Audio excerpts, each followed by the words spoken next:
Hi there, it's Warren from Homesteading in the Burbs. I haven't done a video for quite a while. Just thought I'd post one.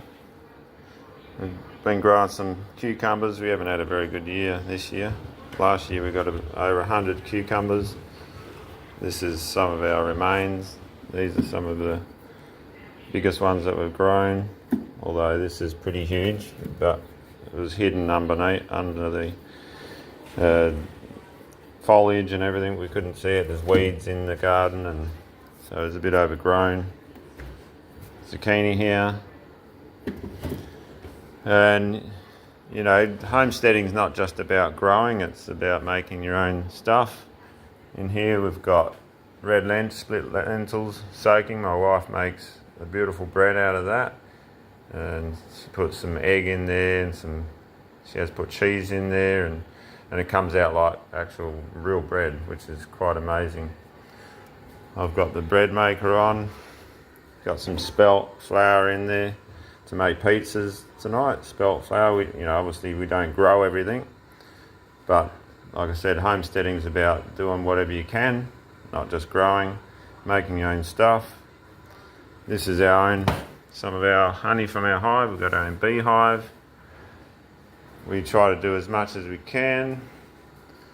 We've got a water purifier here that's going to be used to make ginger beer when I get a chance. That's already half filled with the water. When I get a chance, that'll be ginger beer made from scratch. We've got our own hens, so these are freshly laid eggs. So get all that.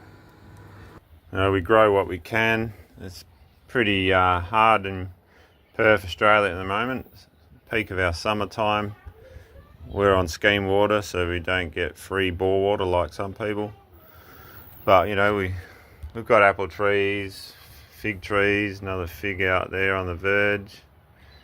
We've got, as a ground cover, sweet potato. It's a great ground cover. We like to have other plants in here as well, some flowering plants, roses. We've got some grapes here. These are all done from cutting.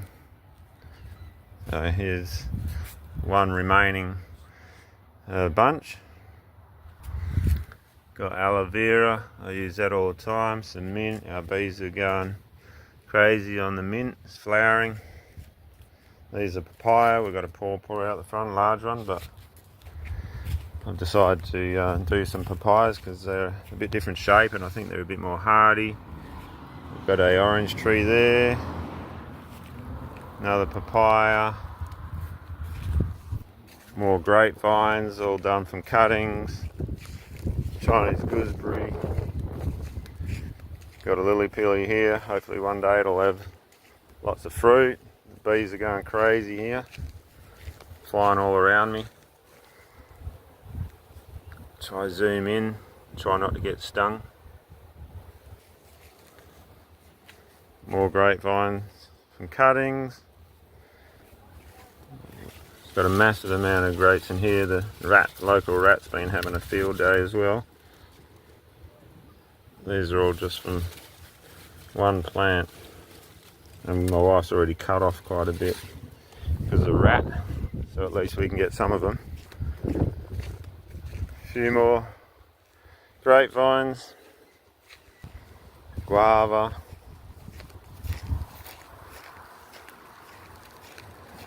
another guava, there's a lemon, over there's a plum, curry bush there. These are in our chook yard. Another fig in there, planted from a cutting. Another massive grapevine, which has finally got some small, very small bunches on there. I found out that there wasn't getting enough water during some really hot days, so it's getting plenty of water now, but still struggling. Bananas, got a bunch on there. It's only a small one. Again, we didn't really look after it at the time. We were busy. We had so many banana plants in there, I had to cut them down, get rid of a lot of suckers. Another apple. Here's some of our girls. Some more over there hiding behind the curry bush. See if there's any more eggs. I collected this morning already.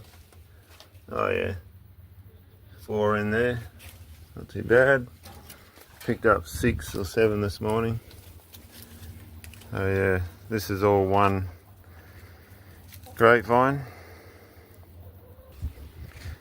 We make our own sauerkraut. We've done kimchi, we've done kombucha. There's a huge rhubarb there. Some tomatoes and celery. Just tomatoes, and they're sort of coming towards the end. We've got, you know, we're 36 degrees today and yesterday. Some lovely basil, cucumbers, some herbs here. This is a plum tree cutting that I did. That plum tree that was in the chook yard started from a cutting that was small on that, and now it's a 8-foot tree. This is our greenhouse. We haven't got much going in here, it's just been too hot. Just got some dill going in there, a few things here, tomatoes and silver beet, some more seedlings. Broccoli we're getting ready for winter, so it's almost fed, and a good way to get a good start on winter is have your seeds in now, and we found that works the best. If you leave it too late, they're just trying to grow, there's not enough heat, not enough sun.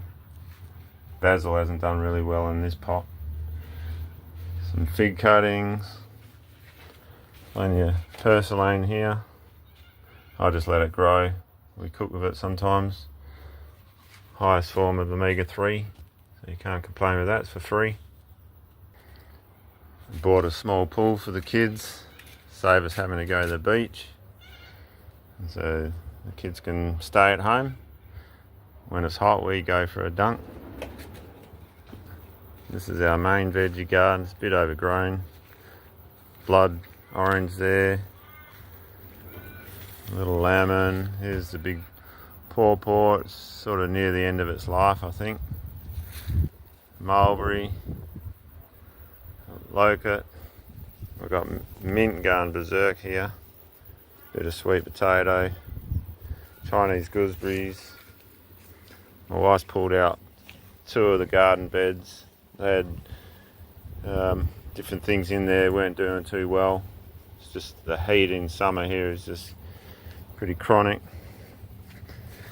Bananas. We've got collards just growing wild here, reseeded. Oh, there's parsley that's just seeding and regrowing. It's great. Zucchini here, that's where we got our zucchini from. We did really well a few years ago, but we haven't done that well with zucchinis. It's just, unless we keep on top of it, the water's been on and it's still quite dry. There's our fig. Between the rats and the heat and the birds and not getting enough water when it really needed it, it's not too bad. We've had some good figs off it, but it's could be better. There's another locust, another decent sized papaya there, one over there. I think there's a wasp stuck in there or something. I don't think they can get out. They find their way in there, the bees and so forth, but they can't get themselves out. I might try to help them. Here's the other side of our banana plants and the big grapevine that I showed you before. Got all these beds here that over winter are going to grow garlic, broccoli and silver beet probably. Not going to bother with cabbage anymore, cauliflower, they just don't seem to do that well. A few tomatoes here. This was our cucumber patch that's become weeds / sweet potato, plus some tomatoes, and the weeds get away from you. Here's some Jerusalem artichokes that came up from last year. We must have left 1 or 2 in the ground.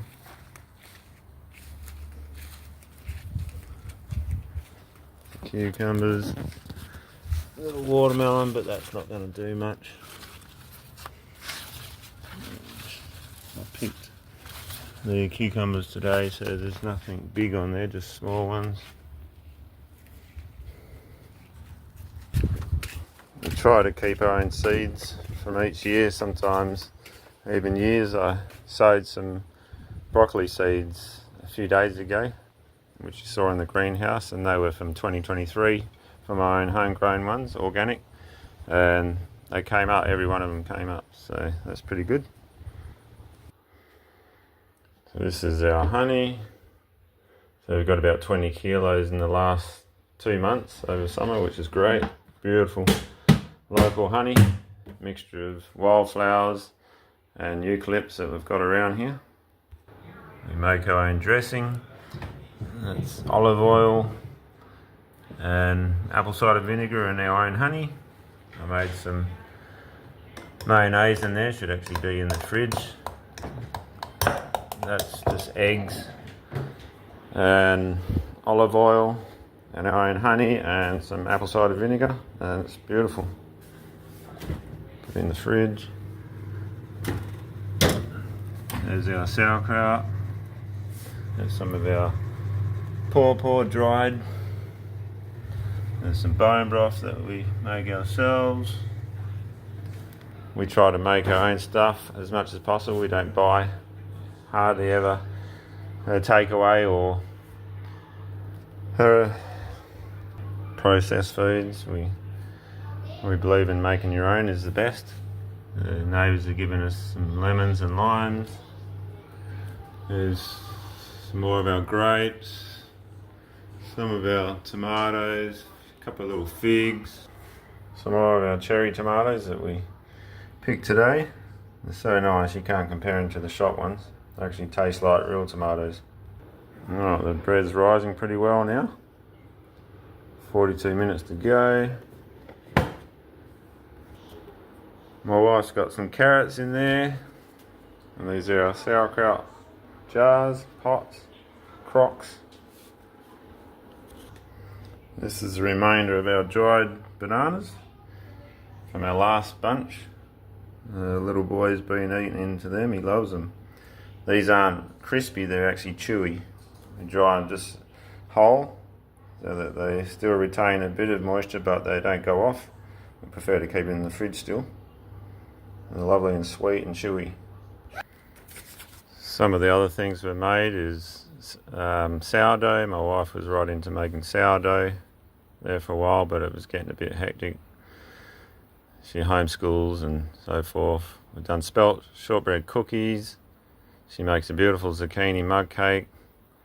Sourdough pancakes are amazing.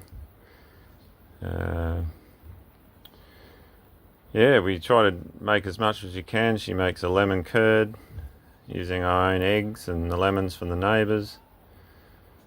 So, you know, the sky's the limit in a sense. You don't have to fully rely on the supermarkets. That's what they want. But it's not best. Here's the swing set. Put it on there before I made that. My son's workshop over there. He's only 13, not quite 14. He's got his own off-grid workshop. You know, we're renting. We're living in the suburbs. And when we got here, this backyard was a desert. There was nothing in the backyard at all, just sand. We've slowly built it up. And yes, we're only renting. So when our time's up, we're going to leave it all behind. But you know, we've made the most of it. Hasn't always been successful, but we've given it a go. If we had an acre or 5 acres and the time, we'd give it a good shot. But there's no reason if you're renting or own your own home and you're living in the suburbs Why have a backyard full of grass, a backyard full of pavers, concrete? Why not put fruit trees, veggies, chooks, as much as you can. There's some sage that we dried from our own sage. My wife does tea, she makes tea out of that. She does mint as well, so we get our own mint tea. Okay, that's it for now. If you've liked this video, don't forget to like it and subscribe, and I'll hopefully post something in the next couple of weeks. Okay, take care. Bye.